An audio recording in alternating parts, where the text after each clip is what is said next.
Hey now. Explosion. It's always crazy. It was scary. All Wow. right. I like your playing on that intro, Johnny. Oh, Great intro. Great intro. thank you, man. I was just messing around. Yeah, Thank you. I like the video too, Sandra. How you doing? How's it going, guys? Happy Sunday. Yay. Yes. Sunday. Hey. And I'm off tomorrow too. Yay. You're So lucky. I don't have to go to sleep early. Thank God.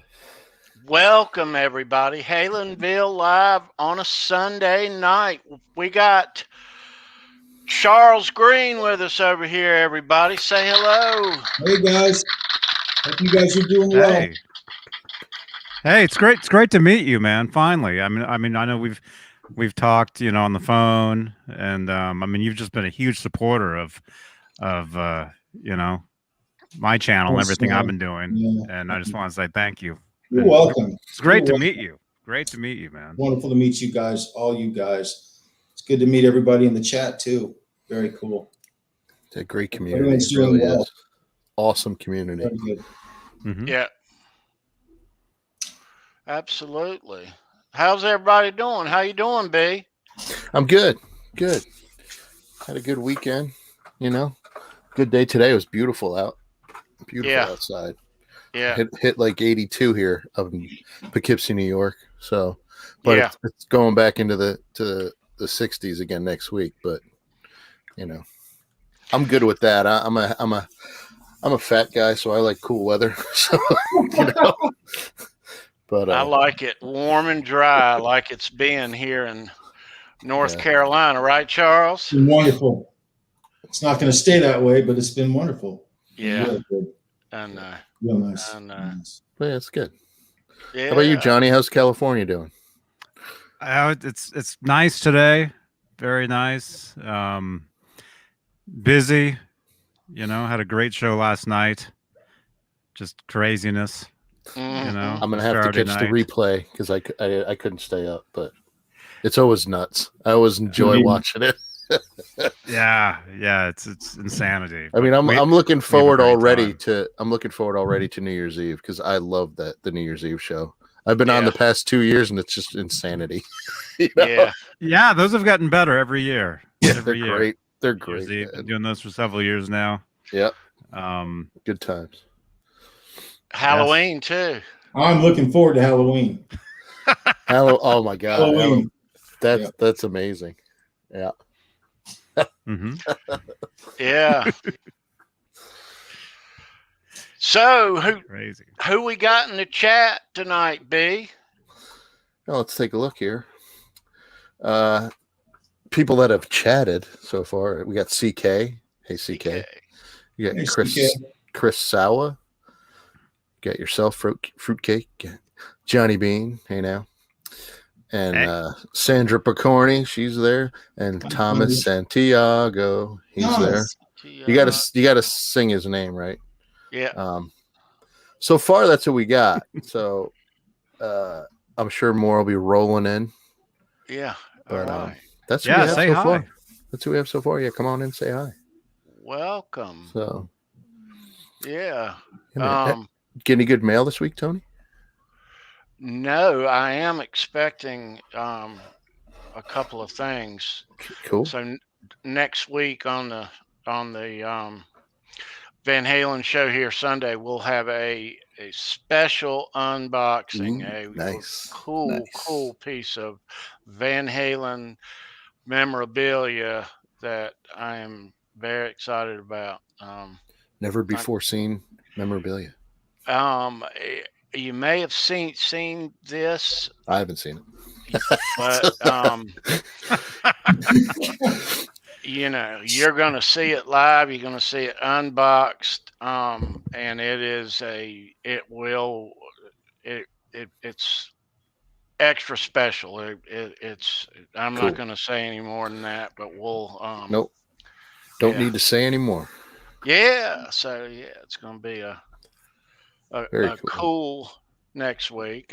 Yeah. Nice. Very nice. I get my shot next week at the end of the week. So Your I second hope, one? yeah, I hope I'm in good shape.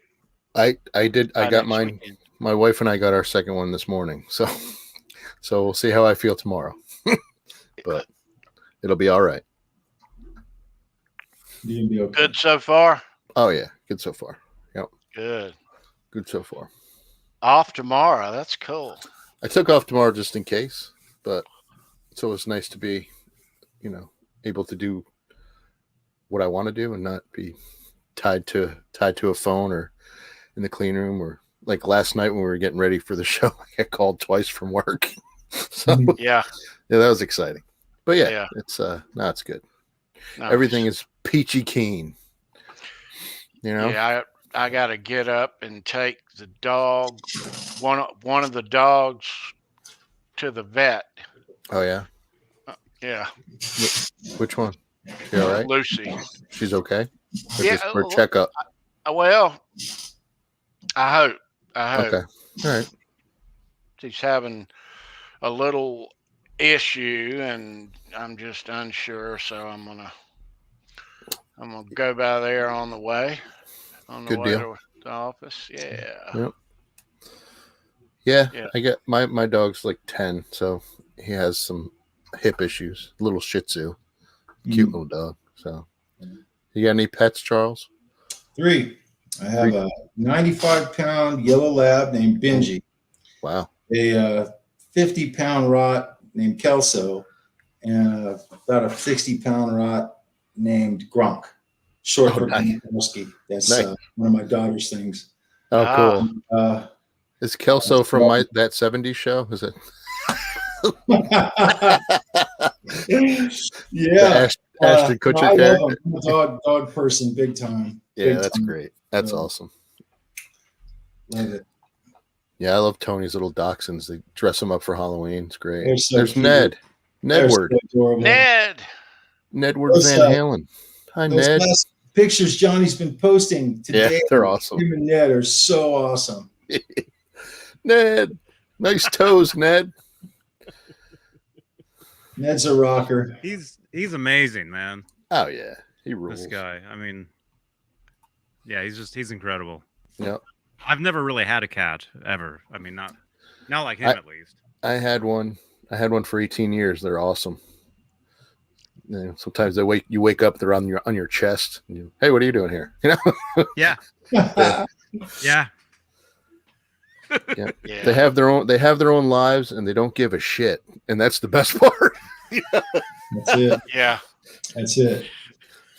I think I want to come back. I think I want to come back as a cat, and to somebody that's like a billionaire or something. Just lounge around all day, tap around some pieces of paper, and you're good. They feed you. Be the life, man. Yeah, man. Thank you, Christopher. Catitude. That's awesome. Good deal. Good deal. Wow. Man. So it looks like I like before we started, I told you guys I'm gonna have my camera off and on. Mm-hmm. It looks like I do have to make a run, but I can take you guys with me. Maybe. Ooh. Oh, road trip. I've got the link. So I can jump in. Okay. Absolutely. That'll be cool. Road trip time with Johnny. Road Yeah. trip with Johnny. Love it. Yeah. Actually, yeah. You pick me up a coffee when you're out, if you don't mind. Yeah. Yeah. Or cream, Actually, cream and two Splenda, please. okay. All right. Anybody else want something? Treat stream. I'm good, bro. Street stream. Oh man. Shotgun. Sandra's riding shotgun. Hal Faces joined. Hey Hal. Hey James How Gum. face. Some people are rolling in. Hey. James, what's Hey, up, guys. Yeah. Kurt 5150's here. Hey buddy. Good to see you. What's up, man? dude? I Yo. don't see Kurt. Where's he at? He's Let me scroll up. he's up there somewhere. Kurt, how you doing? There he is. Hey now. Yeah. Nice to see you, bro. Mm-hmm. If you're watching this on YouTube, all you do is in the chat section, click the 3 dots, and you get the participants. Right. Mm-hmm. And, And that good. shows tells you them alphabetical exactly order. who's in the chat. In alphabetical order too. Yeah, that shows you exactly who's there. Yep. You know. And also, there is a link to the show down below. If you want to hop in here and join us and say hello, you are welcome. I wish, though, the one thing that I do wish is that didn't default to top chat. I wish it went to live chat, because you have to remember that as well, you know. Yeah. So Yeah, otherwise it's a click little bit over. delayed, you know. I wish it did, though, default to live chat, but that's okay. Not that tough to do. Mm-hmm. So there it is, chat. Don't be shy. yeah, I think it's time for CK to get in here. I think. CK, come on, You know? CK. Come on in, man. Everybody, just jump in. Click the Yeah, link. man. Free for all. Click the link. We got. We It's got telling room me. for what, 9 or 10, Johnny? What do you have? The first tier of StreamYard, or the second? Second. The second? Oh man, you do 100 people. No, I'm kidding. Do you have the free one or the one above free? Above free. Okay, so you can have 6, 9, 8. 8 or 10. John BL. Sandra says 10. 10 people. Maybe 10. Hey, Paramutant, Jeff K. Nice. I'm definitely leaving, Kurt. I'm definitely out of. Yeah, I do have to leave, but I do have the link, so I can jump back in. Cool. I'll be around. throughout the evening, though. Definitely. I do have to split though, but so I'll be back. All right. All right, Johnny. All right. Hey, Rick. Have fun. See you soon. Be good. All right. Okay, CK. He says he's gonna. You don't have to download Zoom, because this is StreamYard. You just, if you have a browser, usually better with Google Chrome, open right up, so you don't need Zoom. You don't need to download nothing. Nope. Yep. Look forward to seeing you there, CK. No pressure. Yeah. You know. Right? Charles did it last night, and now he's, an old pro already. Oh yeah. He's a veteran. Not. A little more in focus tonight, though. That's better. It's all good. Got an awesome shirt too. Yeah. Yeah, nice. GNR. That was a long show, Tony. That GNR show, and we didn't even crack the surface of your stuff. I know. I knew that was going to be a long one. That's good. Though. That's good. Knew that was going to be a long one. Yep. So let's chunk it out there now. Brendan is making a run of Van Halen inspired striped cigar box guitars. If anybody wants one,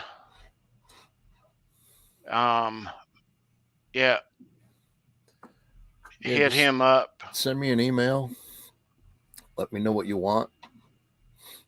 Like, accessory wise, we can talk. I can customize it. So we'll chat. Super. Yeah. Cool.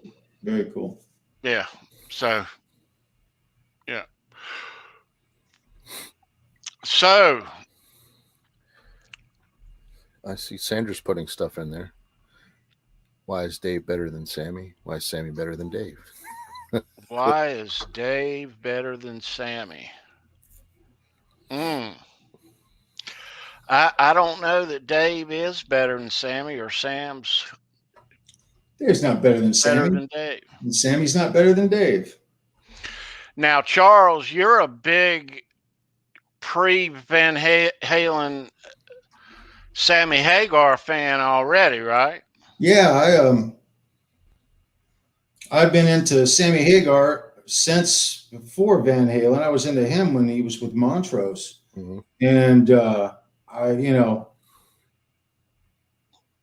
him going to Van Halen for me was real bittersweet, because even though he still goes by the name Red Rocker, he's no longer the Red Rocker, in my opinion. He's no longer the Red Rocker. He ceased to be the Red Rocker. And when he joined Van Halen, I lost one of my favorite bands. Now, we gained a wonderful band, okay? But I miss the old Sammy Hagar. I've seen him as Sammy Hagar about 4 times, maybe 5 times, before he joined Van Halen. And I've always had kind of I say always, in the last 10 years, I've come to sort of terms with it to where I've let it go. Okay. I come from the original Roth camp in 1978. As far as I'm concerned, the greatest album ever was recorded and produced. And I know that opinions vary. I don't necessarily say Roth is better than Hagar era or Hagar era is better than Roth, because they both are 2 completely different things. Right. They are not the same band, in my opinion. Eddie evolved just like Alex and Mike did as musicians.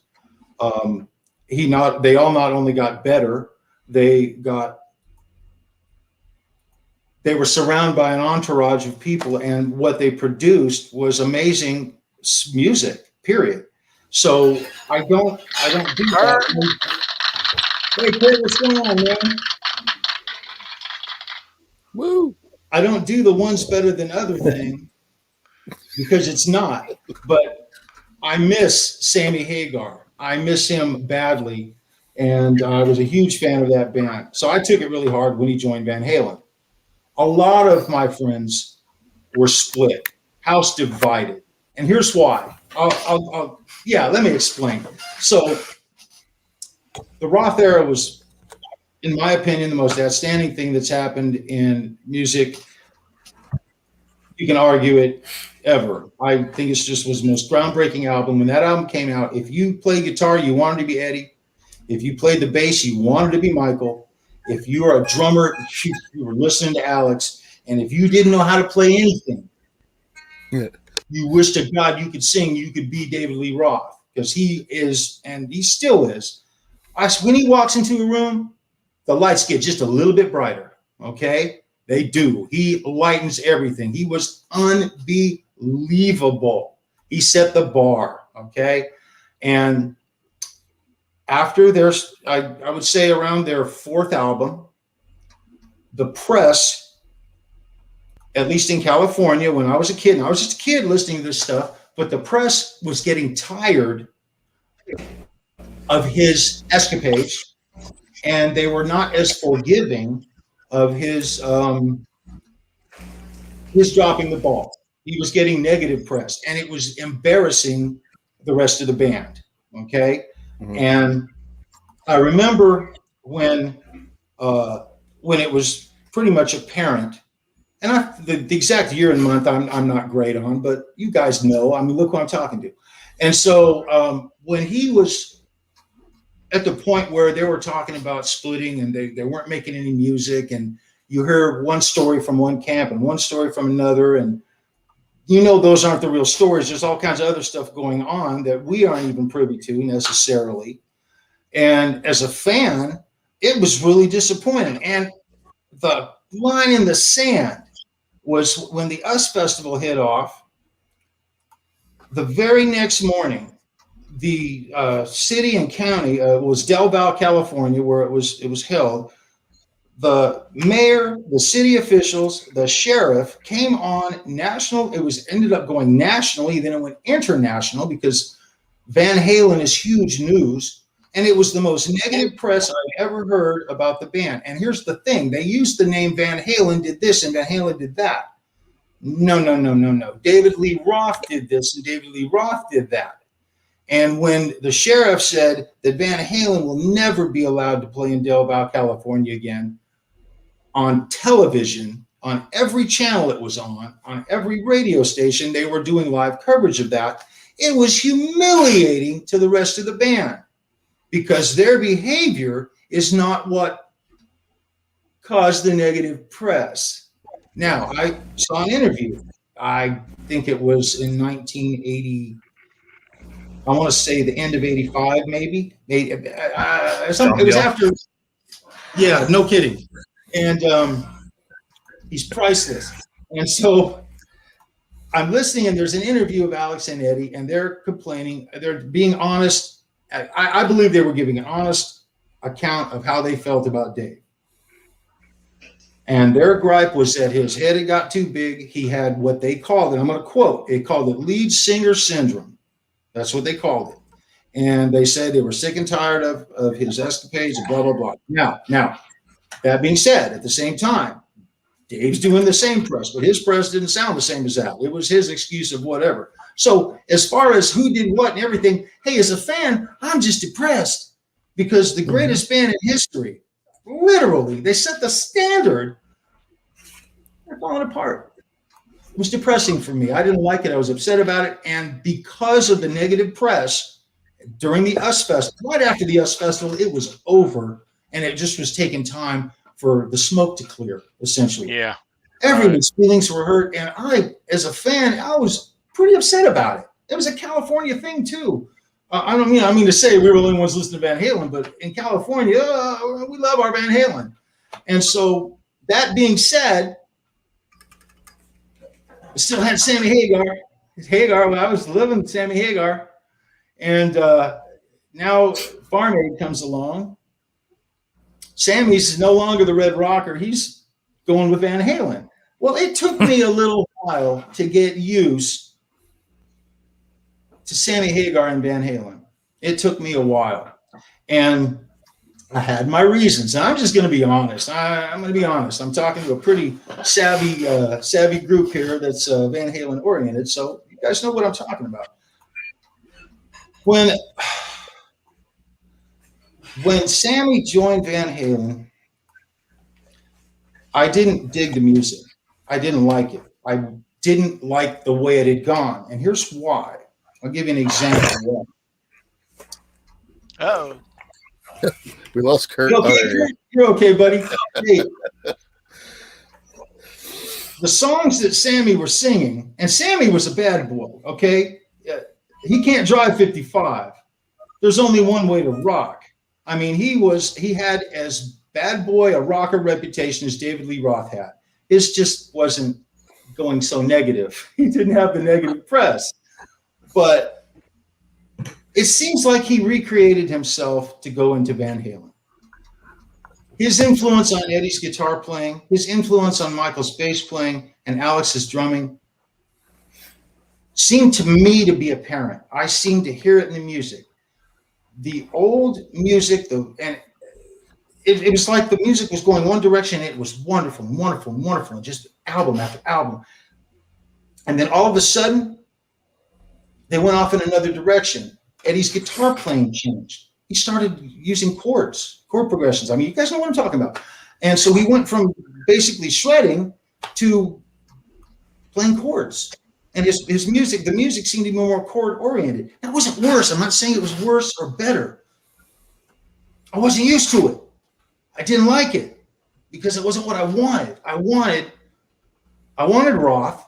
I wanted Van Halen to be the Van Halen it used to be because that's what I was in love with. So I'm over here all brokenhearted because I don't have the band I want. I no longer have Sammy Hagar. He's with Van Halen. I don't like what's going on necessarily. And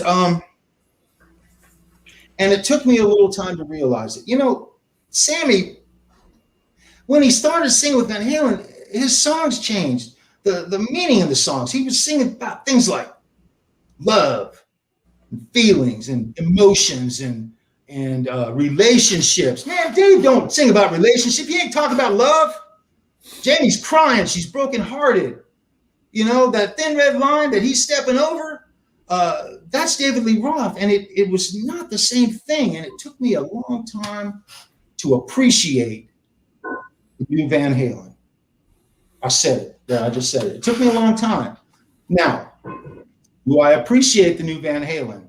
Damn right I do. I love everything that the boys have created. The music is all them. I can say it's all Eddie, but that's not totally accurate because it takes away from what Michael and Alex and Sammy created. Now, I've fallen in love with a lot of the music. I absolutely have. I think Pound Cake, I think Round and Round, I think Dreams. I've grown to love those songs. They are fantastic. But it's because of my love for the band that I've gotten to that point.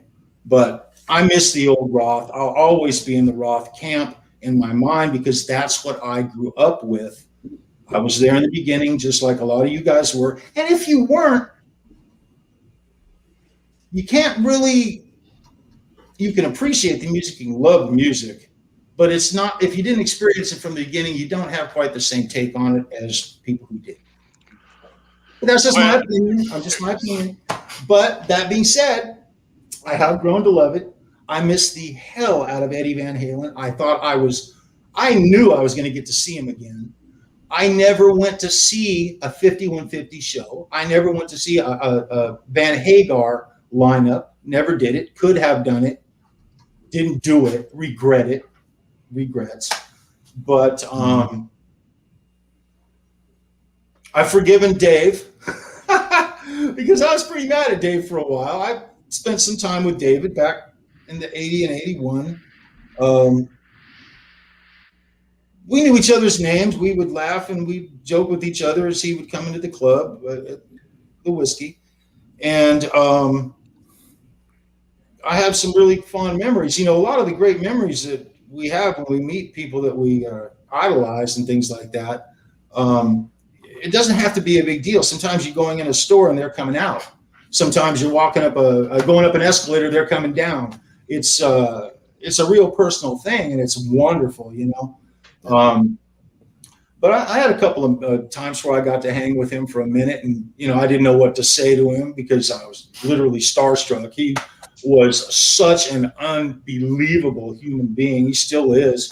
Thank God he's still with us. I love David Lee Roth. He always had something bright to say. He always had something, what's the word I'm looking for? Intriguing. He had one hell of a vocabulary. He was so sharp. So he was the ultimate. He was a comedian. Front man. That guy could walk into a room. I don't care what the situation was, and he can look at you and start talking, and you will just literally bust out in laughter. He did it in concert many times. I've seen Van Halen a few times, and some of the best moments that I have from Van Halen shows are laughing at the sheer genius of that man. So yeah, that's how I feel about Van Halen. I love Van Halen. It took me a while to get used to the Sammy era because I missed Sammy from Sammy Hagar. You know? Yeah. Ladies and gentlemen, Charles Greene, May 2nd, 2021.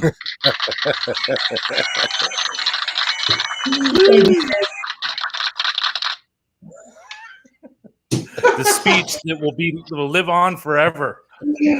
Oh, I said it, man. I said it. Preach But- it, brother. Preach it. The Rev has entered the building. Tell us your thoughts, Kurt. Come on, man. Oh, you want my thoughts? Yeah, I've heard them. I know what they are.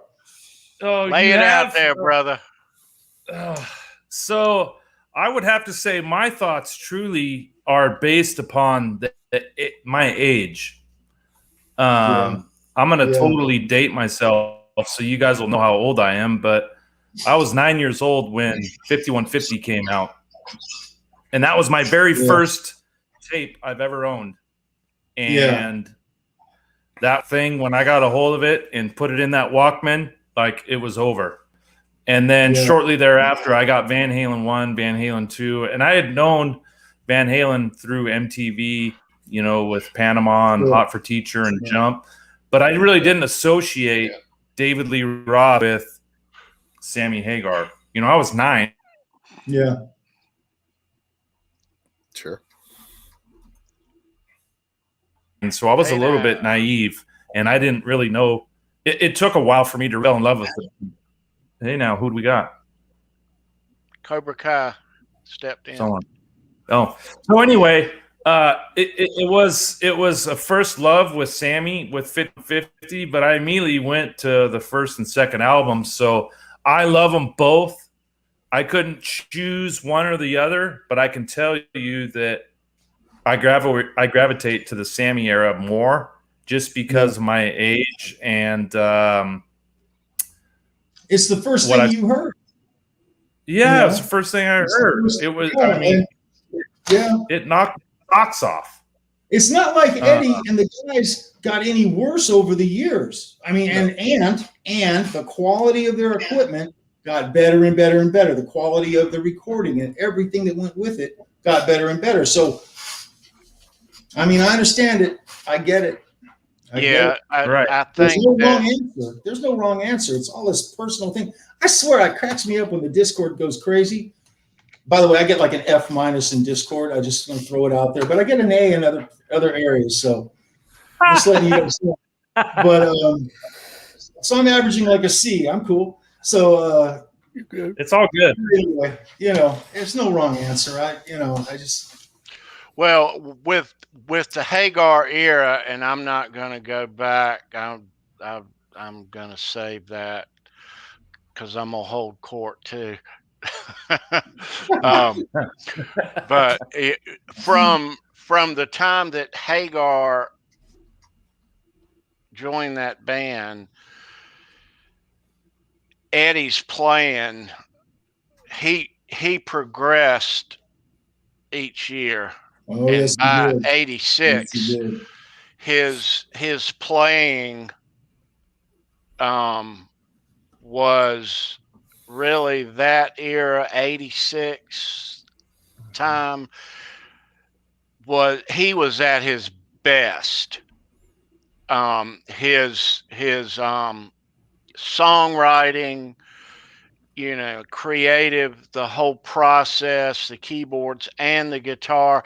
And I don't think it, not necessarily because Roth had him under his thumb and now he's got Hagar and he can breathe and be more creative. I just think that he progressed as a musician, and by 86, whether whoever's in there, he was at his best, I thought, at that time. He matured, found out, you know, his groove, and you went know, with it, man. tone kind of changed a little bit when I first, and I mentioned this a couple of weeks ago to Kurt, that when I first heard, as you said, Charles, that Roth is leaving Van Halen, it was like, oh no, music is over as we know it. You know, it was huge, man. It was, and it was drawn out. It didn't just happen overnight. It went on and on. You know, and the press was blowing it up this way. It was drawn. When he actually left, and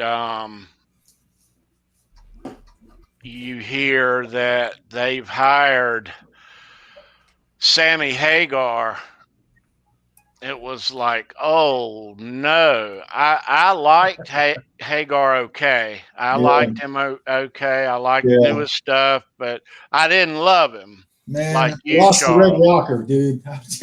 Well, he doesn't exist anymore. All right. When I first heard that first radio song on the radio, "Why Can't This Be Love?" Yeah. I was like, "Oh no." It was My worst fear is coming true. But I must say, like I said, when I went and bought the album and you hear the first track, the first "Hello Baby," and you hear Ed's guitar, it made it all better at that point. Yes, that's true. But the next song was the song that I didn't like, but then Get Up and on. Great album. And I was okay with it. I was okay with it. But I'll get back to rewind on the Roth era a little later. But yeah, so that's and I liked the whole era. I did. You know, their 95 album, that last effort, I didn't like it as much. But the first one, OU812, Carnal Knowledge, smoking. Real good stuff. What about you, Brendan? Well, 1984 was my first Van Halen album. So I'm a Roth guy, but I will say I like 5150 as well. But I'm kind of in the camp with Charles there, that Van Halen's was DLR and you know, and everybody else. I mean, and the boys, you know, Michael and you know, the Van Halen brothers. But you know, Dave was definitely a character. Sammy's definitely a character, but he brought a different vibe because he could play guitar also. You know, I mean, he didn't as much, obviously, because how are you going to play next to Eddie? You know, stand in that shadow. You know, but you know, he had that, and I still think Michael Anthony is probably one of the best, you know,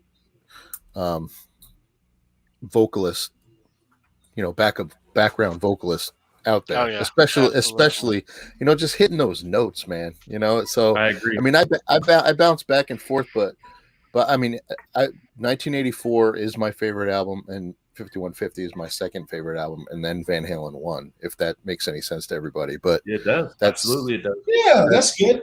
That's the way I go. I mean, I love all their albums, but if I had to go 1, 2, 3, that's how I go. But well, those are dynamic albums. Albums. All three of those are dynamic.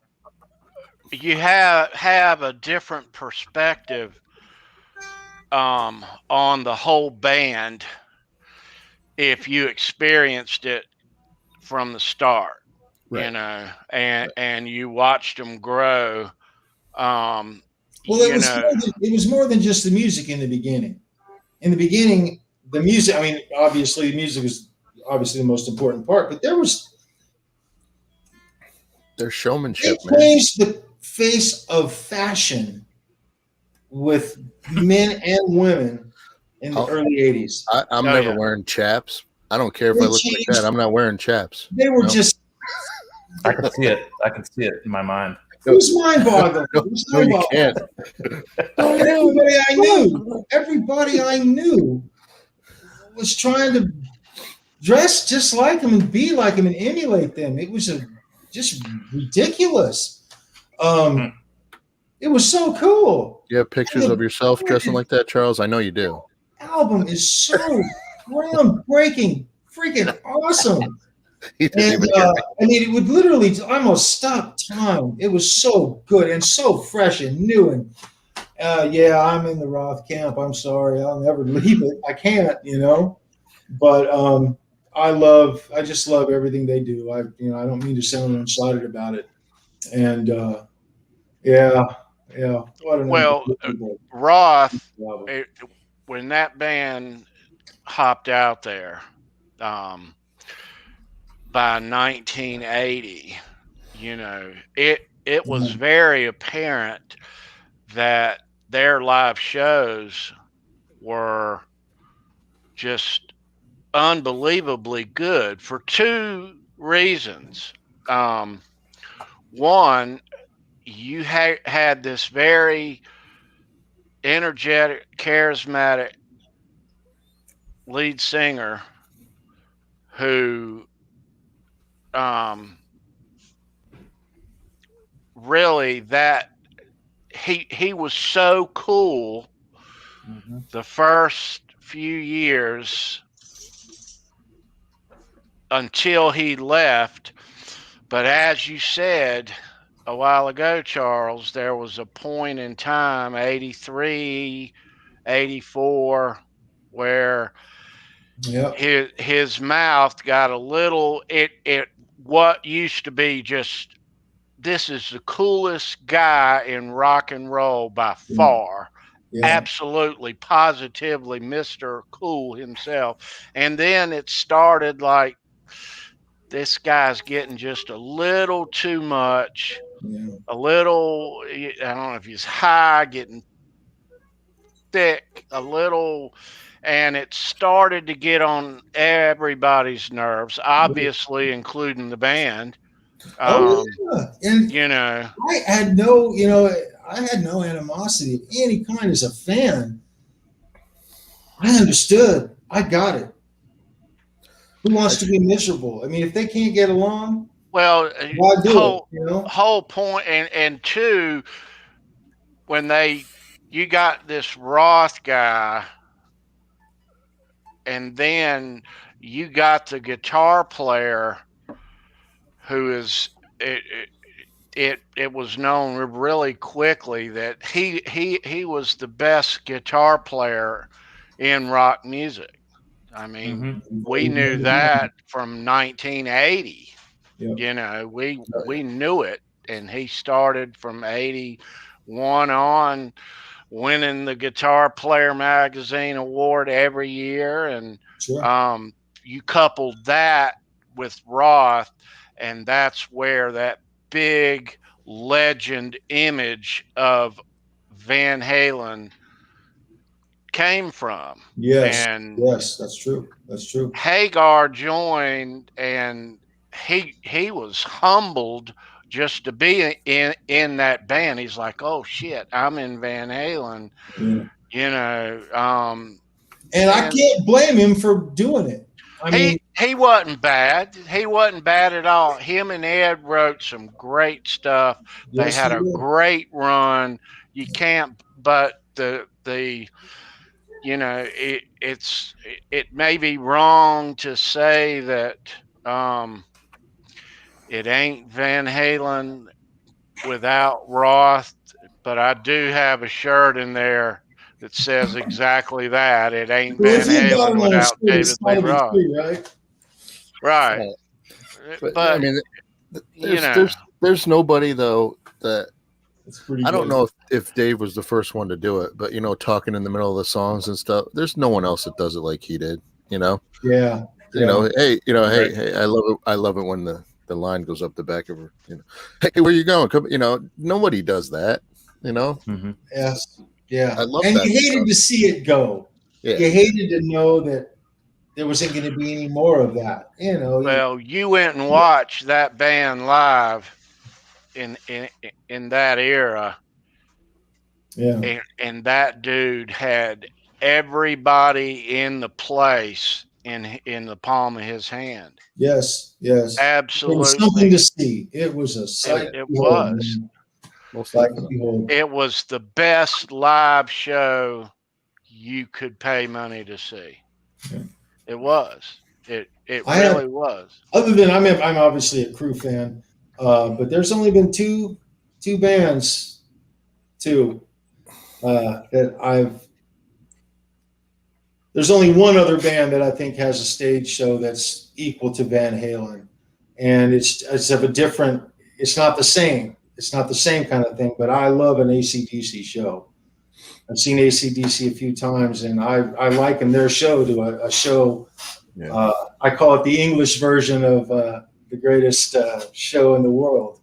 Yeah. Or not, I'm sorry, not English, but Australian. And I just those two bands stick out in my mind as a couple of the best shows I've ever seen live. When For Those About to Rock came out, that tour, I saw them in 3 places in California 2 nights in a row for the same, because I was working. I worked it, you know, and I would have to say the 2 best shows I've ever seen are an AC/DC show and a Van Halen show, other than a really great Motley Crue show, because I have a warm place in my heart for those guys. But yeah. Well, I mean, a lot of the younger guys, like Kurt, little younger than I am, you know, saw Roth after the fact. Yeah. So I would probably understand if I were younger and I discovered them then. As good as that band was in '86 and as good as Ed's playing was, holy smokes. Yeah, I get it. Yeah. But I would probably think that old guy who was in the band, he is such a clown, you know. But Yeah, Yes. first time I saw him, Tony, first time I saw him, he was kind of balding and was struggling to do the kicks. You know, this was probably '98. I saw him. He opened up for Bad Company, and he's better now than he was back then. But I still love the music, and to me, them live really didn't really pertain to how they really are. I do love the live show, and I've seen a ton of live shows, but if the album's good, I still enjoy it just as much. So they don't have to blow my socks off live for me to, you know, make them or break them. So. Did you like Roth's stuff when he jumped out on his own, Kurt? Yeah. Him and Vi and Sheehan. Yep. Yeah. Yeah, I liked Eat 'em and Smile and all that. Yeah, I liked it all. This may sound really weird, but it's just my age, and I've been on board since the early days. But when Roth left that band and got with Vi and Sheehan and did those first 2 albums, Eat 'em and Smile and Skyscraper, and Hagar had joined, and they're doing that album, and then OU812 too. I viewed the Roth stuff still as Van Halen. I mean, you know, he's a part of Van Halen. He's writing stuff, and he was part of why I liked that band to start with anyway. Sure. So I viewed it. Kind of? Well, you know, Vi and Ed do not sound the same at all. Well, just David Lee Roth, you know, vocals and his foundation, you know, the R&B and stuff like that. That really carried over a lot into his solo career. But to me, a lot of the Roth solo stuff does remind me a lot of Van Halen. Yeah, Steve Vai and you know, all those guys are a lot different than Eddie, but I think they sounded somewhat similar. Maybe it's just because I agree with you, Kurt. I totally agree with you, man, because that just solidifies what I was saying earlier. well, I may not have said it exactly earlier, but Roth had that kind of effect on the music. That's his contribution, an obvious, you're noting it right now, that's his contribution to the Van Halen original songs. I really He like had the that DLR band too. That album I thought was great. You know, with Slam Dunk and those songs. Yeah. So I like them all. Yeah. Unfortunately, we're forced to pick one over the other. Unfortunately, and to me, I wish I didn't have to, but after that record there, Kurt, Roth did a little bit of a. So did Van Halen. They did about the same time too. Yeah. You know, but yeah, it all makes me go back to that MTV Video Music Awards when they were doing greatest hits album. You know, it makes you think, what if? You know, because it looked like he was getting back in that band at that point. Yeah. You know, for a couple of months, you're Dave's back. Right on. You know. And it didn't happen. No. Yeah. It wouldn't have been the same. It wouldn't have been the same. I just don't think it wasn't the right time. It wasn't the right time, I don't think. Yeah. Time changes things, guys. Time changes things. Although, what I don't know which was it. Were you talking about the MTV Video Music Awards, Tony, or the Billboard ones? Because I watched the Billboard one when they did Panama live. That was amazing. And Dave was in that. If you saw that one in 2015. No, this was MTV a while back, right? Yeah, this was 96, and they go on stage and they present best male vocalist, and no, I do Beck remember that. won the award, but all the hoopla was around them. Right. And Ed's about to get his hip, and Dave's just Dave. He ran his mouth, and I just don't. If you look at all that, Dave and Ed and Al weren't on the same page. No.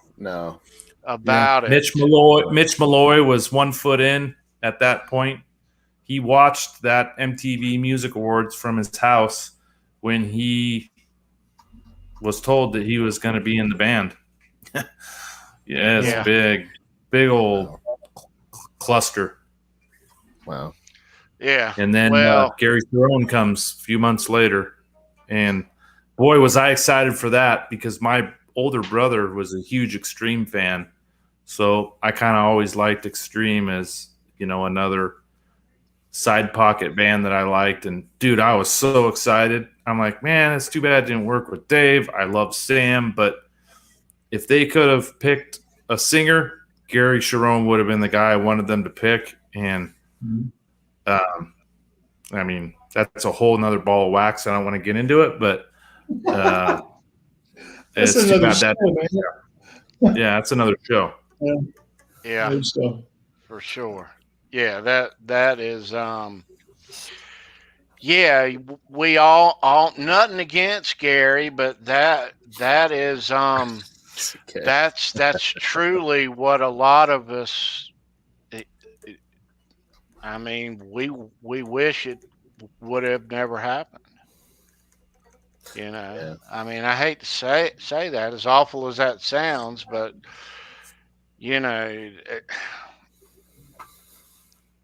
you know, the fact is it should have never happened. Mitch should have never happened. I can see Roth leaving and them getting Hagar, but you know, um, Well, they almost got Patty Smythe too, right? You know, Well, that would have been interesting. that before Sammy, because It would have been interesting, but that was I'd have that still was been the- pissed off about it, and I wouldn't have accepted it at the time. well, I But- think at the Just me, time you know. they asked a bunch of people. They were scared shitless. Yeah. We Yeah. This is all gone away. Who is going to sing in this band? Well, let's get him. Well, let's get her. Well, let's get him. And so they, I don't want to say that they jumped on Hagar, you know, quickly, but they needed to do They needed something. to tour. They wanted to do something, and when they did Farm Aid, there was something that clicked between Eddie and Sammy. They were friendly before that, I believe, but the populace, when they did that, there was such an outcry of popular opinion for that show. The demographics for that show were massive, and so I imagine some of their camp were just like, you know, these guys are popular together. The public likes them. This could work. It probably didn't even happen with Dave and Eddie. With Sammy and Eddie. It probably happened with management in both camps. Yeah. Because that's a Well, huge thing. Because Sammy Hagar was huge, and he had just come off of the biggest tour of his life.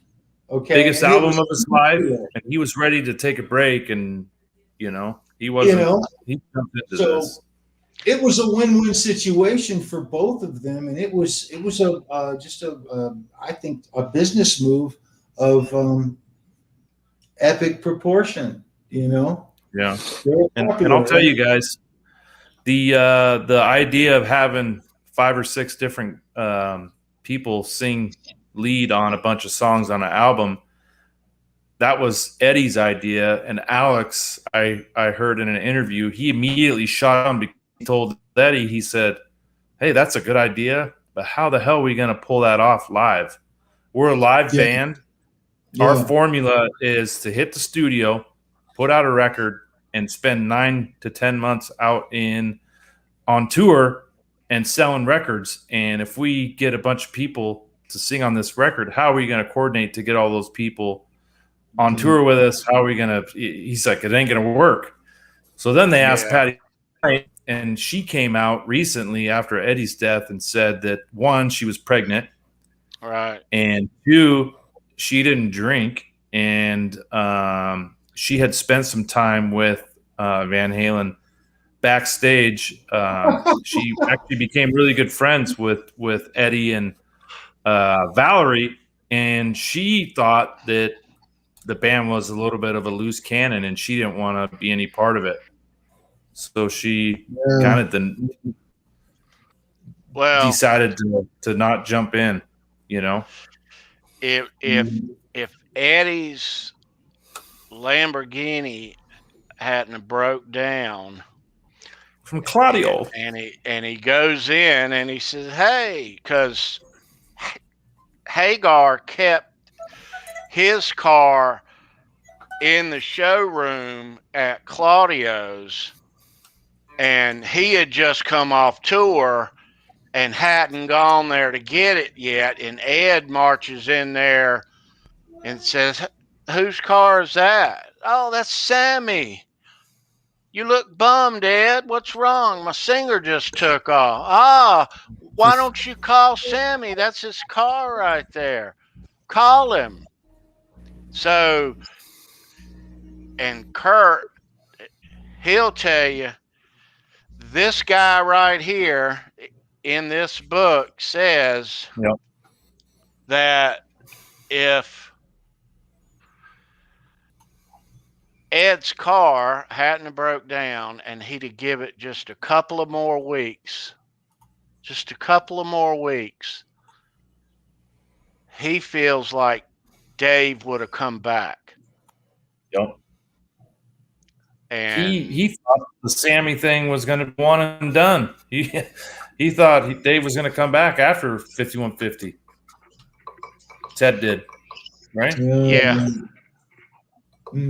Well, he said also in it that if he'd have just had a couple of more weeks at the time, the Hagar would have never happened. Wow. Yeah, and you know what, Tony? Dave had his mind set on that movie deal, and obviously the movie deal fell through. I think if the movie deal would have fallen through earlier on in the year, he would have stayed with the band. Right. Maybe. I really believe that. Yeah. Yeah. Well, I mean, the whole thing was Dave was he was known obviously to be slightly disrespectful. He had known Ed and Al and Mike for many years. They came up together, and Dave did a lot of the talking, a lot of the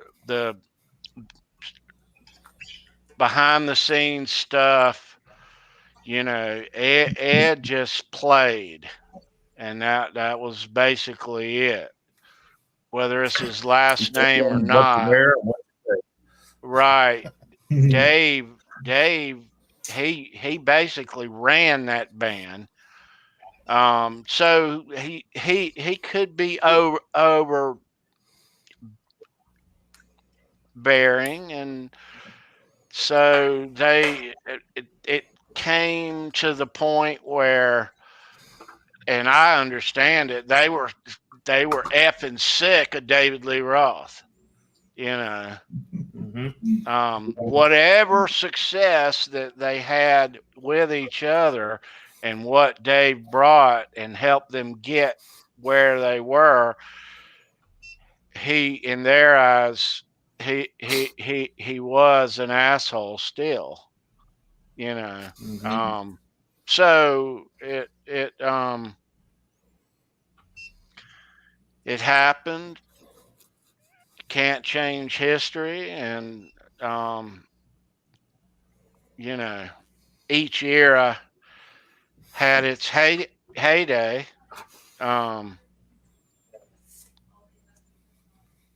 But yeah, it was very cool to me, being a lifelong Van Halen fan, to see Roth come back in 07. I mean, that was a dream come true. But even then, and 12 tour and that last tour, but even when he first came back, he was a shell of his former self, you know. Yes. I agree. I mean, the voice was gone, the stage moves were gone. He was basically a legend, you know. Yep. Yeah. I mean, the band, they talk about how he barely made it through Me, Wise Magic and Can't Get This Stuff No More. You know, they bluntly said that, you know, it took them 6 weeks, I think, to lay down those 2 tracks. Yeah, where you can hear it. Yeah. It took them 6 weeks, Tony, to do a whole album, you know. And I think Eddie saw the writing on the wall, and he didn't want to own up to reality with bringing back David Lee Roth if he didn't have the vocals. And I think Eddie always wanted someone that could sing like an angel. You know, he had it with Sammy, and, you know, he said Mitch Malloy had the best voice in the world. He said Gary Cherone sang like an angel. And I hate to say it, but I think he settled on David Lee Roth at the end, the last 3 tours, because that's what the fans wanted. And that's what the band needed. And that's what, Wolf that's wanted. Exactly right. So, which I don't think they settled. I think it was great. I was there to see the band play. I'm not there to criticize someone singing. I mean, shoot, I could go up there and carry a tune if it was strapped to my back. So why the hell should I judge someone? Me either. Yeah. I saw all 3 tours with Dave, and they were great. And he's changed, but that's not what it's about. It's about the whole aura. It's not about if you hit a tune and a note in this song. Well, I just think too that when he came back, Wolf had a lot to do with it, but I mean, Hagar's gone. They had Gary. They're looking around like, how do we get back where we are? But Dave is thinking the same thing. I mean, it's in the lyric of the song. I know what you're thinking. I have those same dreams. I mean, they really, they needed each other. If they were going to get back to where they were, the band and Dave, they needed each other, I thought. And I thought that's what they thought. I know Roth knew that, absolutely. But I think 96, they had that on their mind, but then it became apparent that, gosh, this guy is more of an asshole than he ever was in the past. I don't care if I ever make another nickel, So that's awesome. Yeah. But it is interesting when you look at the numbers. I'm going to show you a graph here of album sales. And this depicts the sales, the original sales and the later sales and the downloads and everything else too. But it is cool. I've seen this graph before. It's crazy. But it is where is it at? Truth don't lie. No, proof's in the pudding. The pudding. Yeah, that 84. That was my first VH album. Yep. So you can look at when these sales came too.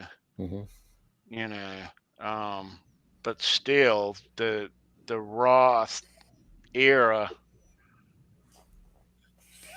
does wax. Yellow is downloading, green is streaming. I thought it said complications, not compilations.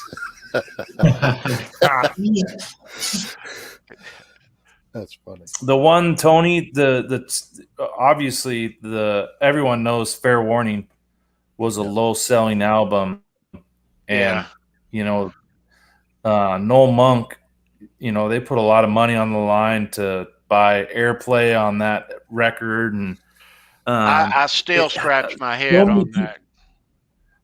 So many people bring Tony. I'll tell you, outside of 1984 and Van Halen 1, which everyone talks about, the other two really are For Unlawful Carnal Knowledge and Fair Warning are the two other closet VH nut favorites. And look how low they are on that scale. That's what's gleaming to me. Yeah. They're almost the same, you know. Yeah, you're close. right, Brendan. That's crazy. You know? It almost doesn't seem like it's accurate, though. I realize. Yeah, but hard to I looked it up. Yeah. I did. I What- pulled up another graph that was similar to this, and it's what true. happened during that time, though? You know, women and children first, and fair warning. You know what happened during that time?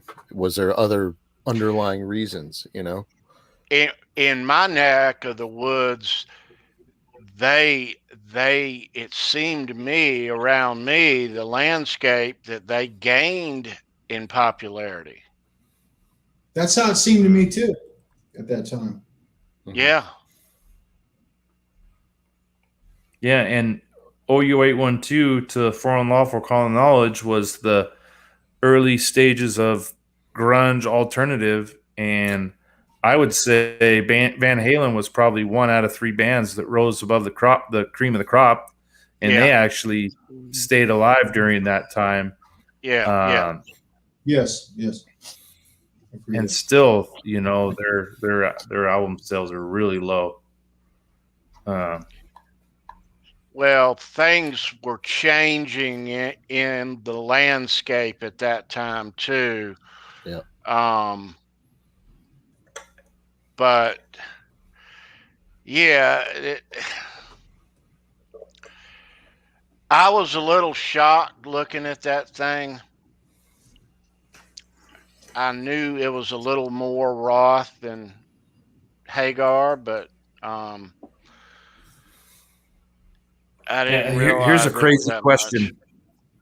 Here's a crazy question, Tony. I asked this on my 5150 show that I do every other week when we did 1984, and we'll ask you 3 guys. Did Thriller help Van Halen sell more albums because Eddie was on the greatest selling album of all times? I say no. Did Eddie help Thriller sell a bunch of albums because it was the rock and R&B like compilation? Yep. Choice B. Yeah, I go with choice Thriller B. was the biggest album ever to sell, and 1984 is the highest out of that graph. Yeah, That's a deep. It is that is true, but Van Halen's jump at that time and that album before it came out was just so anticipated. It just exploded. Every show, 108 shows in a row, sold out. I say no. It as a fan, it was really cool that Ed did that on that Michael Jackson song.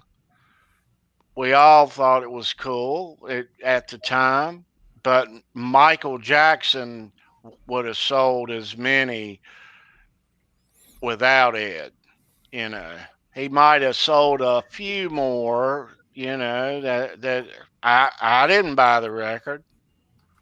You know, I mean, I heard the song enough. I knew Billie Jean and the other hit songs on the album because of MTV. Not my kind of music, you know. Great music, nothing against Michael, but I didn't have I don't have all his albums, you know. So I say no. I think that possibly the correlation there may be just the fact that music, MTV music, all genres was just so happening at that time that a bunch of artists. Springsteen sold his Born in the USA. That's his hugest one, I think. Yeah, You know, Springsteen, it was Huey Lewis, Huey Lewis and the News, Madonna, Prince, Madonna, like a virgin, right? yeah, all those. Purple Charles, Rain, what do you think? Huge records. I agree with Tony. No, I don't think it did. I think what it was a great move for his. It's PR, guys. They're constantly trying to promote their brand. They're constantly trying to put their name out there. They're constantly trying to go into different markets and show themselves. This was just brilliant business. That's how I looked at it. I didn't care that he played on the album. I loved it.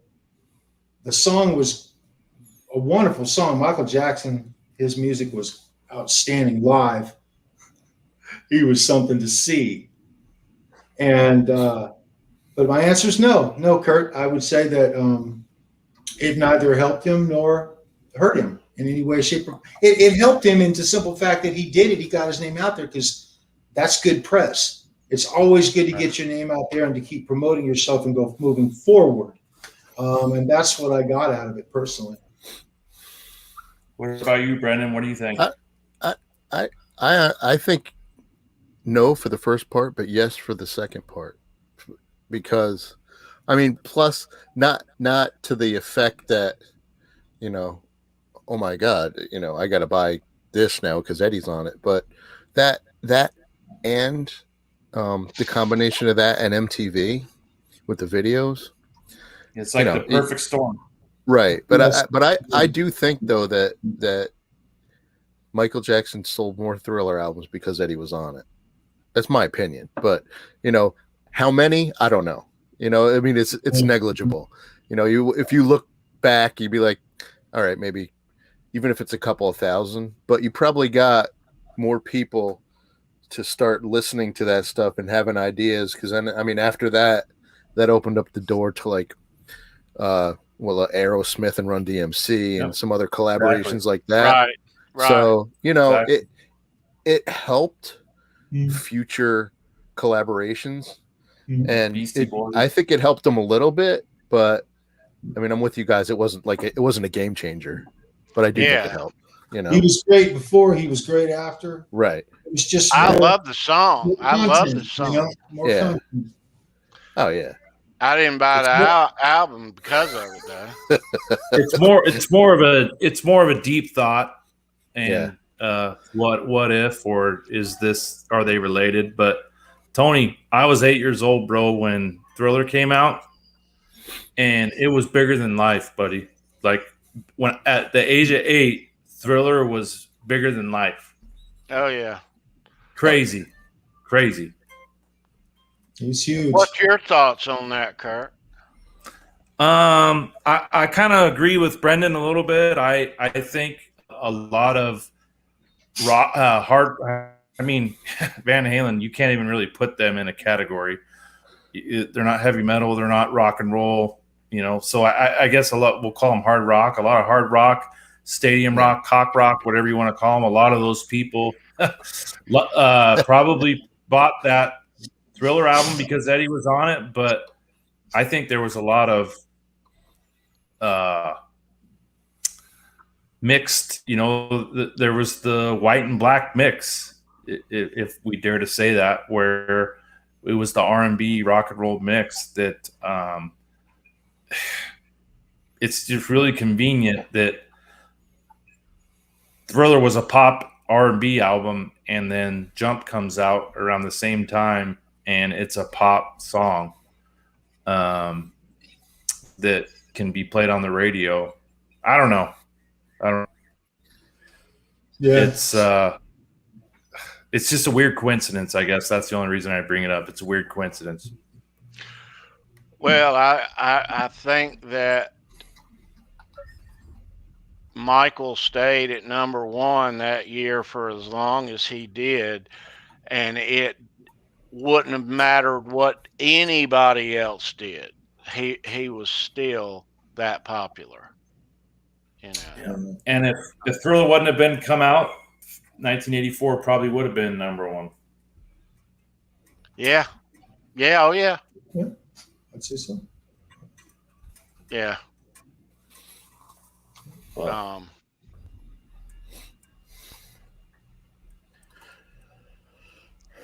I think I'm gonna be jumping out as well.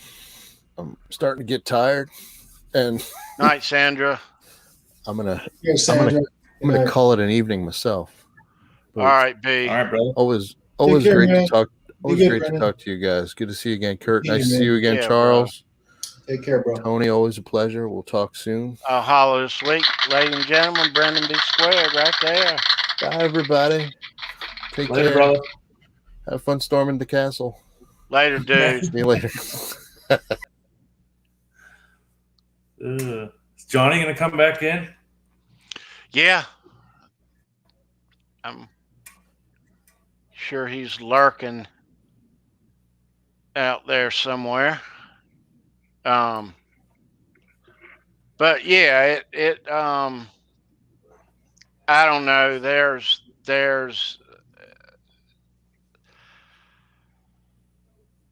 I like all eras of Van Halen, but I must say that it's not the whole ball of wax, but the what made Van Halen and what made the legend of Van Halen and the popularity of this band and each member of this band individually.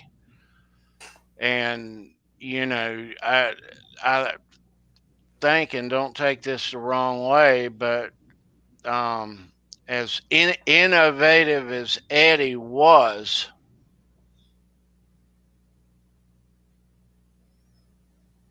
who's to say that if Van Halen wasn't the whole band that they were from start till whenever, that Eddie would have been another Eric Johnson or Satch or something. I mean, a brilliant player, but not really tied to a band or great songs or, like that. Um, Dave had a huge part in crafting those songs, and that's as Hagar did when he was in that band. But I just think that the whole image, the great image that band had, that made us love that band so early. David Lee Roth had a lot to do with it. Mm-hmm. A lot. Agreed. Yeah. So Agreed. that's where I can't say it ain't Van Halen unless it's Roth, because it is. It's still Eddie and his brother and Mike or Wolf. It's still Van Halen music. Mm-hmm. And I still love it, even though Roth's not there. But yeah, it was a combination of Roth and Ed's playing that made Van Halen who they are. And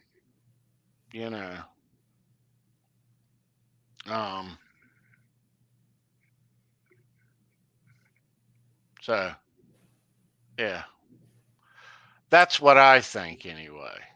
Good stuff. Opinions vary, and I love everyone's opinion. But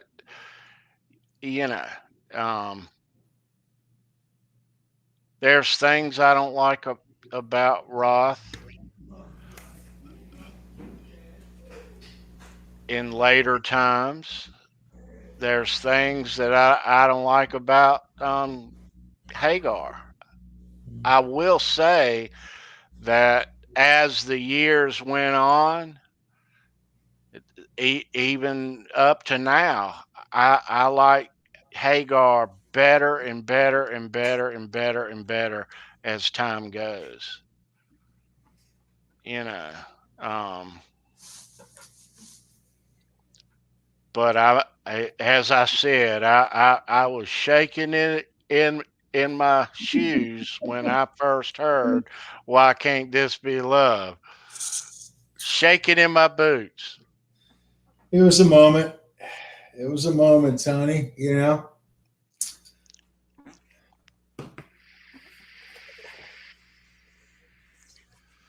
I've grown to love it all. I've grown to love it all. Right. I think that's just the healthiest attitude to have about it. For me, you know. I've had greatest hits in the car this past week, and looking at that album, the only thing I would change on it, those hits are there on each album. One's correct, two's correct, fair warning, 84, but the only thing I would have changed is maybe another song off of OU 812 on it. You know,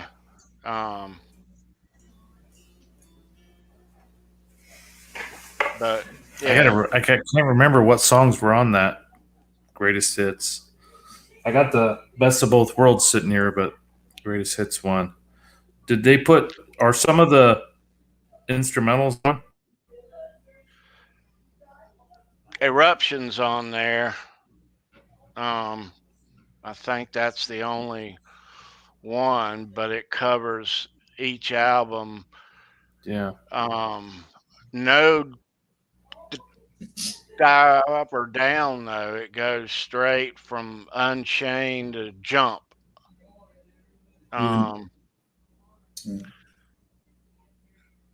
Has the two songs off of 1984.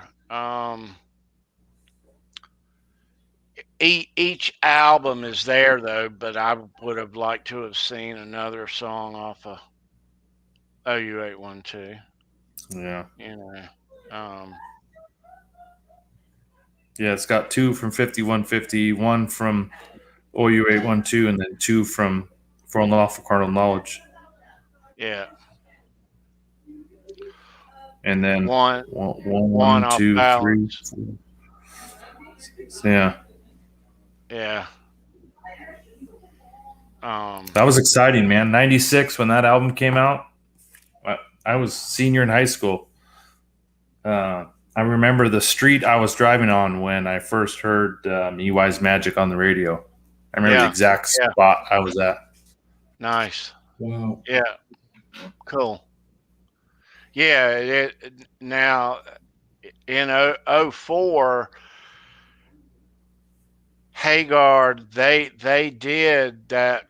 What's the name of the song? His new song off that record, Kurt. Humans Being. Yeah.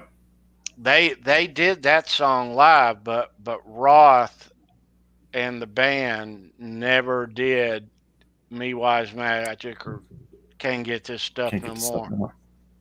They never did it live. I don't know why. I know. You think they would have done it in the which is the tour they 07? Which is the one they did before? Yeah, before Different Kind of Truth. You think they would have done it then? Yeah, I know. Kurt, let me ask you, what on your channel you want to give a plug about your next show upcoming? Yeah, so thank you, Tony. The 5150 show will be Friday night, this coming Friday. my two co-hosts are on the other side of the world, so it's actually Saturday for them and it's Friday night for us, but it'll be 9 o'clock Pacific, so it's pretty late Eastern time. But this Friday we're going to be doing a 3-part series on the Van Halen 1 album, and Dr. Alan Garber is going to be joining us, and he's going to talk about his transcribing of Eruption for Guitar World magazine. And then James Gum, I think he was in here earlier today.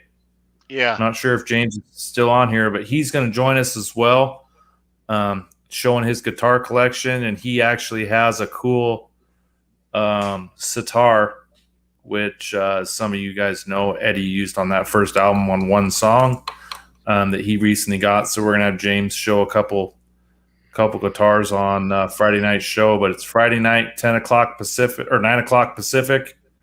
It's going to be part 1 of 3 for Van Halen 1's premiere album. So that sounds great. That sounds wonderful. Nice. Yep. And Kurt, so that's midnight Eastern this coming Friday. So, and then the next part will be in a couple of weeks after. Is that right? Yep, it's every other Friday. Okay. Nice. Yep. Sounds Nice. great. Go check out British Electric Blues. Show. Yep. A lot of you in here already know and are already subscribed, but that's a great show. Go check it out. Kurt, Andrew, Brad, yeah, always a great show over there. Always. Yeah. And if Absolutely. I wasn't committed to that show, I would be co-hosting or co-hosting this with Tony for sure, because I love Van Halen for sure. So Tony is just so kind to be able to give me an open invitation, which is the best of both worlds, to be able to jump on here whenever I can and not, have No to. pun intended. You're the man, buddy. You are the Yes, man. You're the man, dude. Kurt, it's been really good being on it with you, man. Thank you, you guys. This has been really cool. I've enjoyed You too, this. man. I've seen your name in the chat for over a year and a half now, and it's cool to put the name to the face. There you go. There you go, buddy. Yeah. Where do you call home, Charles? Charlotte, North Carolina. Oh, you guys. Yeah, Right on. we're close. You guys are Hey, listen. burning the midnight oil over there. That's Yeah, it. I know. Yeah. North Kakalaka. And I see you got a 100-watt crate up there. It's hard to see, but my first amp was a crate, and I know Sammy Hagar, when he did the Sam and Dave tour, I think he was sponsoring crate back then. I've had that for quite a while. It's a nostalgia amp. I like the clean tone on it. It's a 60-watt dual channel, so they call it a 120, but it's a 60-60. I just use it for the clean tone, and I'll throw it through like a Friedman BEOD, and it's just wonderful. Maybe a little delay on it, but I have a few amps. I'll show some gear off on future shows if you guys want. Yeah. Heck yeah. Yeah, I like working on guitars. I have a few. Nothing super high end, but some really nice guitars. And I'm upgrading my collection right now. I'm in a transition, so I'm going to be getting some new gear over the next 12 to 14 months. You guys will be part of it. It'll be pretty cool. Oh, cool. I'm looking really forward to the new FU Tone guitars. There's I think it's a New York. I think the color is New York Taxi Cab Yellow. I could be wrong about that, but he's got a new one, and it's got a reverse headstock, and I have to have one. So Nice. shout out to Adam at FU Tone. Yeah. Love His stuff's awesome. I love him. And yeah, I'm kind of in the same boat with you, Charles. I don't have anything high end either, but I love building and tinkering with them. And I'm fairly new to the game. I've only been doing it about 2 years, but I've been playing since 2002. But I just this was my very first guitar I've ever owned. It was the Kramer Focus, and I decided to stripe it up. Right. You started out right, man. You definitely did. That's awesome. How is your B build coming, Kurt? Yeah. So I'll show you real quick. You don't have to isolate me. I'll just show you a couple things. So this is the pickup that's going to be in it. So it's a tone zone, which is going to go on the bridge. And then this is the bridge, which is pretty cool. You might want to isolate this, Tony, real quick so I can show it off. So it's, I don't know if you can see it with the light. It's antique bronze, and then it's FU toned out with the saddles and the screws, and then I have titanium screws coming in here, and then it's got the big brass block. Yeah. So this is going in there, and it's, because originally let me see the block. Hold it up. Let me see the block from underneath. Show me the bottom. Beautiful. Beautiful, man. Thank you. So he originally, the first Floyd he had in was made out of steel, and it actually rusted, and so it kind of turned this color. And you notice I put on a chrome bar instead of the bronze bar, which looks like his. And then later on, he went to a gold one. So this is kind of my homage to both. And I actually sanded down the fine tuners so they look antique as well, because they were black. That was kind of an idea from Rob Johnson. That's awesome. That is awesome. Waiting on the neck and body, and I'll start putting it together, Tony. Hopefully, cool. At the end of May, I think. Great build, it's about a 5 week wait. Keep us posted. Yeah. Yeah, dude. Keep us posted. Absolutely. Yeah. That'd be fun. Yeah, absolutely. I got all the paint, all the tape, all the wood putty, all the sanding blocks. I got all my I got the input jack, I got the volume pot, I got the string retainer, the nut. I'm ready to go. I'm just waiting on the body and neck. Yeah. Beautiful build, man. Beautiful build.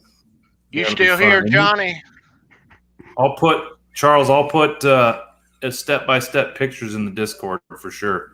I can't wait. I love it. I love it. Absolutely love it, man. How about you, Tony? Have I got anything on the horizon? Not at the moment. Trying to decide if I'm gonna mod that Kramer or chunk it in the wood pile. One of the two. I was thinking on that Kramer, they sell necks that are already shelved. If you could find a neck for under $100, it might be worth throwing a different neck on it so you can put a Floyd on there. Because you may be more in labor. I don't know. I've been kicking it around. I got some ideas, but it's a doable build. It's doable. Yeah. I don't have the balls to chop it up like that. Yeah, but even if you've got the balls, you still may not have the talent to make it right. I was telling Tony, I said, I've got the balls of a rhino. I'll chop anything up. I will. But I have the common sense to know that if I want the end result to be correct, not close to correct, but correct. And when you're talking about what we're talking about, there's a thin line between right and not right. And so of the camp, man, I will send a guitar off in a minute, and it's worth whatever the cost is to make it when I get it back, that it's correct, because there's nothing worse than having to settle for something less than what you know that you could have after the fact. That's just my personal thing. Right. But I'll send the guitar off in a heartbeat to the right person to make sure that it's done correctly. So when I have it back, it's working like it's supposed to. Because there's a very small, thin line between right and not with a guitar. Because we're talking about finite, tiny, finite tolerances in the bill. So it could be the tolerance is of the E string. The tolerance of the high E string can change high or low. Can change the whole guitar. You're absolutely right. It is such a fine, and so a millimeter or less. Yes, exactly. And so if it's got to be right, then it's got to be done by the right person. And now, so what I did is I took some inexpensive guitars. I've only been modding on guitars for about 5 years. I've only been playing guitar really for about 9 or 10 years seriously. I started out with a couple of Squires. I still have them. And one was a Bullet. It was a $125 guitar that I was given. So it didn't cost me anything. And I went full into it. I beamed it. I fret radiused. I dressed the frets. I did everything I needed to do. I took the sprouting off it. And I turned it into, now, it didn't work out the first time. I finished my mod on it. I got it all back. I strung it up, and it was horrible. It didn't work out right. And so I went back to it, and I started back on it again, and I started watching Crimson Guitars and watching their they've got some great, they're on the right course. They're one of those guitar builders who do it correctly. And I learned a little more, and then I went back at it and started again. I got it down pretty good now. However, as much as I know about it, as much as I've practiced, I know where the line is. There's a certain point where it's got to be done by somebody else if I expect the end result to be absolutely correct and not sacrifice the rest of it, but they are fun to work on, man. It's fun to just delve into it and spend your time learning how to do it. Right. I respect guys like David Nesdahl and Adam Reaver. They got it made. They got it going on, And, yep. Fun stuff, guys. Real fun stuff. What's that there behind you, Kurt? Is that the Van Halen 1 gold record? Yeah, it's the same one you have behind you. Yeah, I was looking behind me and looking behind you. It's the same thing. I threw a VH1 era pick in mine before I framed it. That's the only difference. Yeah. It's a print. It's not a real gold record. Yeah, mine's a print. Next week on the show, speaking of Van Halen 1, and I ain't gonna tell you any more than that, we're gonna unbox a really cool early Van Halen era. Black and white, baby. They're black and red. Oh, it's funny. Sorry, Tony. No, you're good. And also next week, we're going to talk Fair Warning Tour. Man. Yeah. And I'm gonna show you guys some really cool up close shots that I took in Greensboro, North Carolina in August of '81. That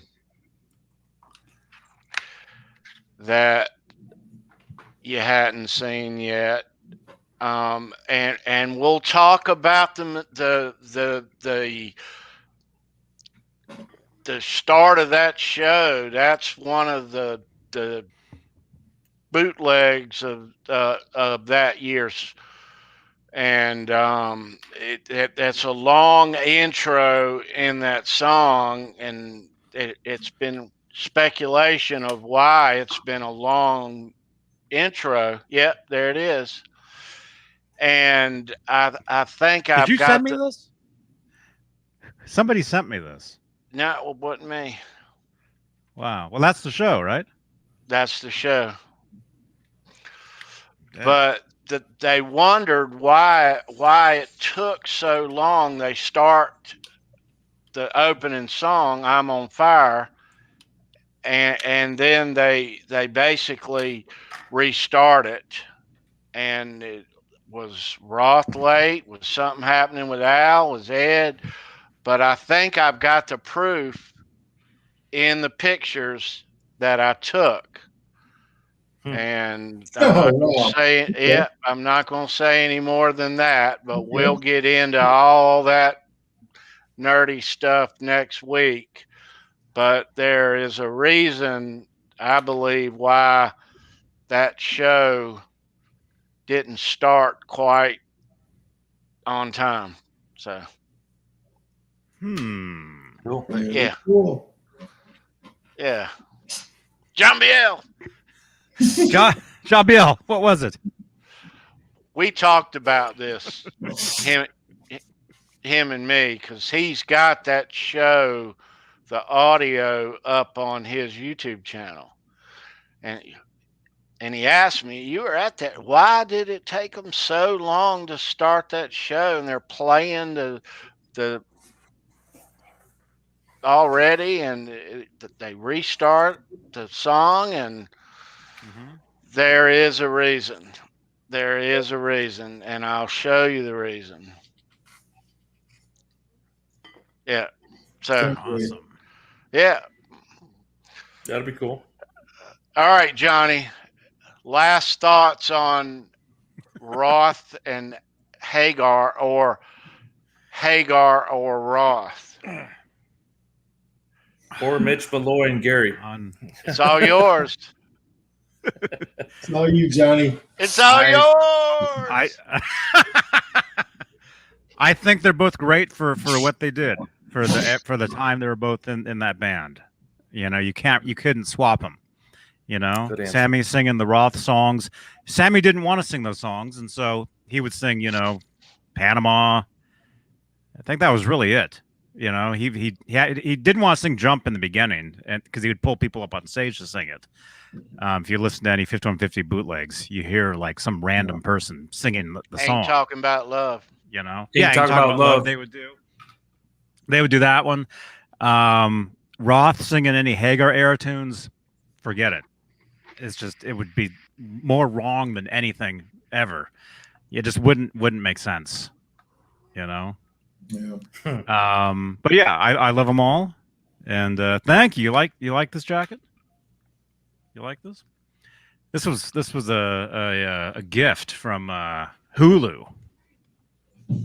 There's some TV show on Hulu where they have these jackets, and this is 1973 of 20. It's like a custom made jacket. Anyway, Roth and Hagar, I love them both. You know, I run a Van Halen group with 50,000 crazy people in there, and they fight all day long about it. Every day, somebody wakes up. Hagar sucks. You know, just out of nowhere. You know, that's all these people talk about.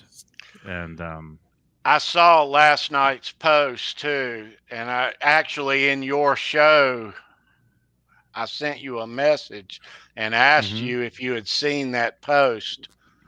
I think I went to look, but I don't think I found it. Or it was the latest post while you were live last night. It wasn't new, but it was the latest.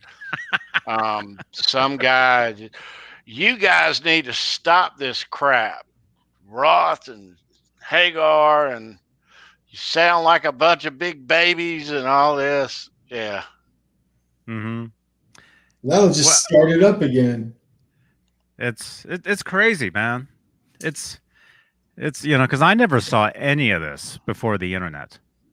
You know, yeah, I had friends that, you know, they're like, best of both worlds. You know, I like Hot for Teacher. You know, I grew up with that type of thing, but it wasn't until 1990, end of '98, is when I moved back from Miami.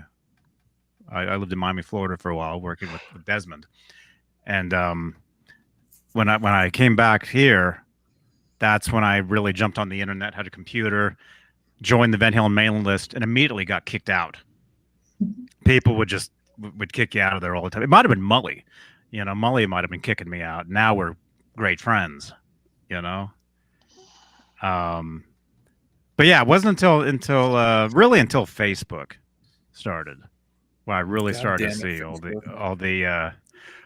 the battles between the two eras, And then now, running the Van Halen group on Facebook, I see everything,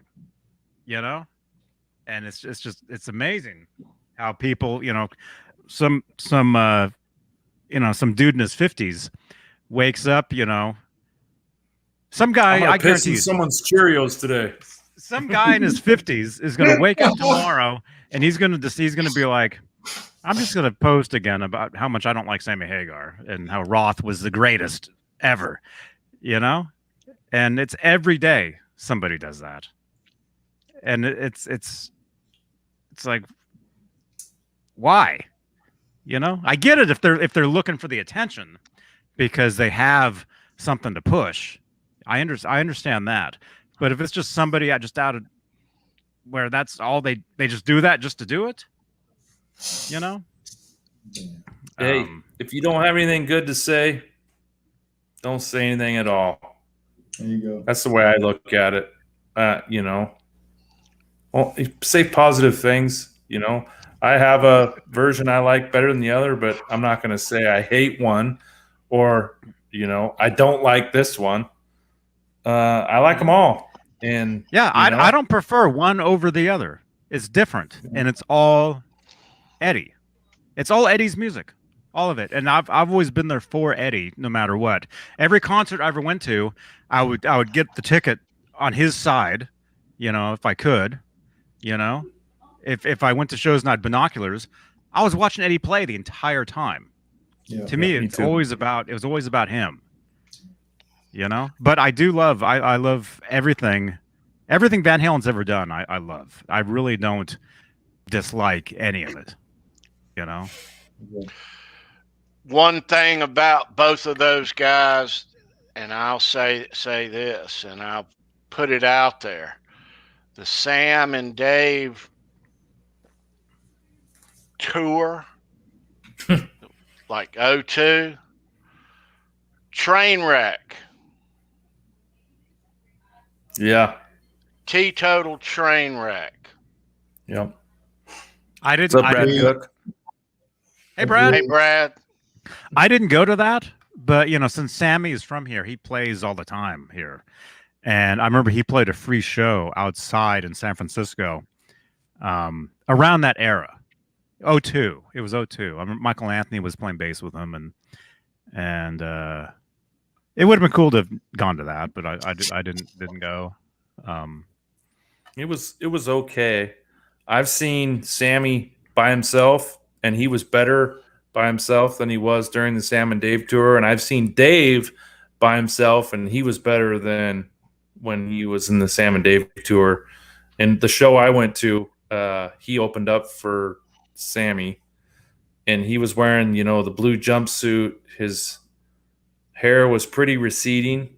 I don't know if it was too much bleach that some of the hair in the front fell out. And I think Jay was talking about it the other night. He was doing these half kicks, and, he started off with Hot for Teacher was the first song that he came out with.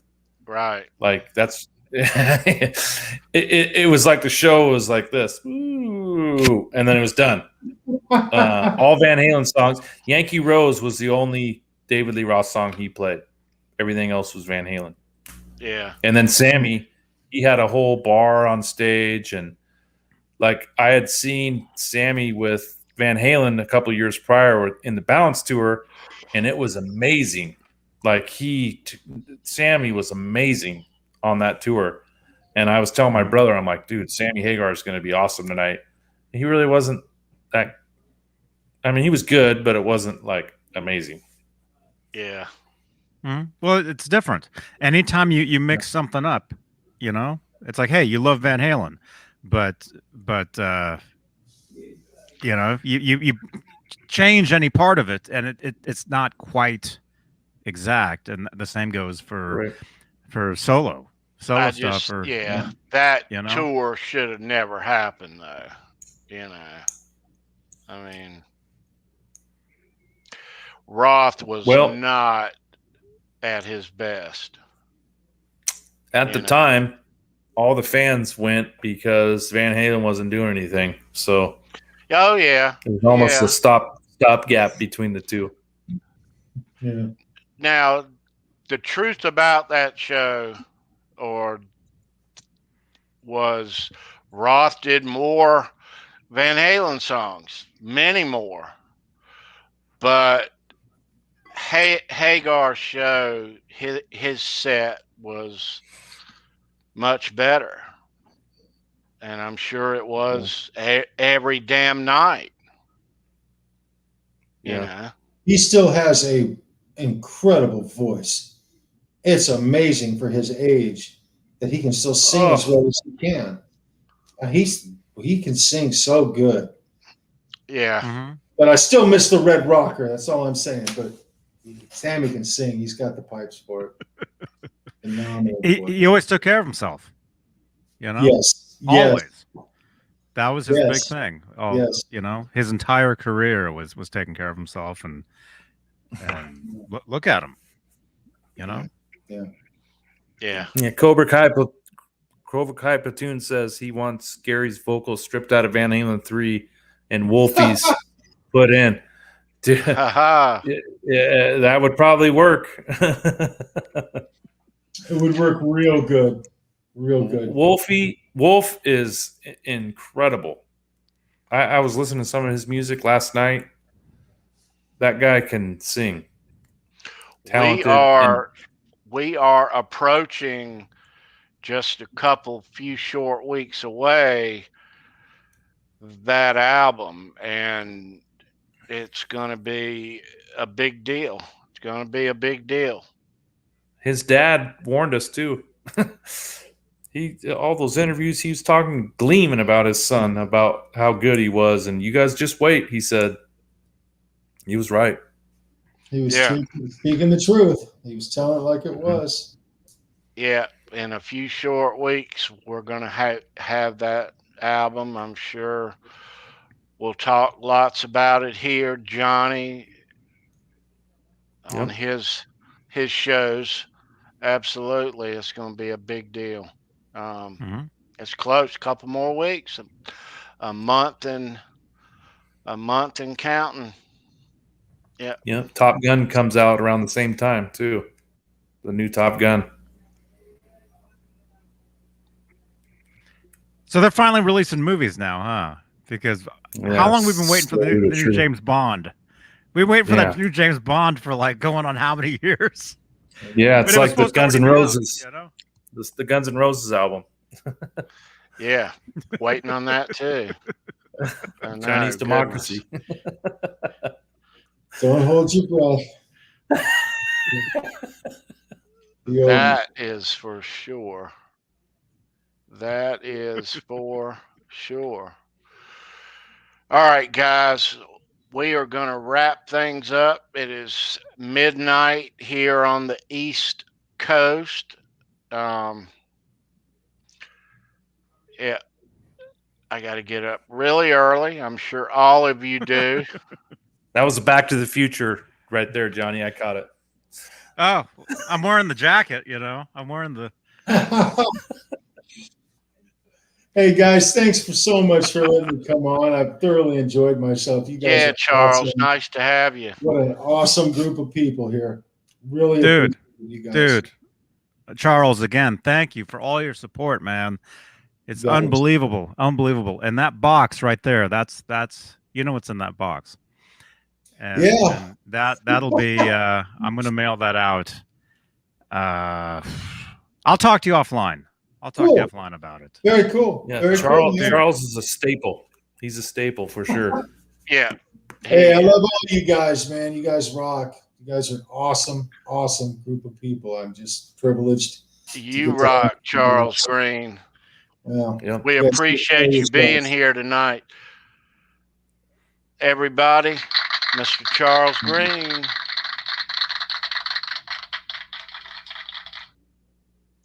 All right, kids. Kurt, Johnny, nice to see you guys as always. Leave a thumbs up, everybody. Thanks for being here. Subscribe if you're not already. Thank you for that. And we will catch you guys next Sunday night, 10 p.m. Eastern, Halenville Live. We'll be talking about the Fair Warning Tour. Got some cool stuff lined up for that. Everybody have a great week, and we will see you then. I have the red one too. I just saw it. I have both. I got both.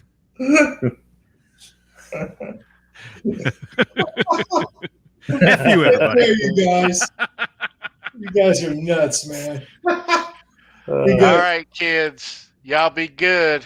Hang out, guys. All right. Have a great week, everybody.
Rob Johnson. Oh my God.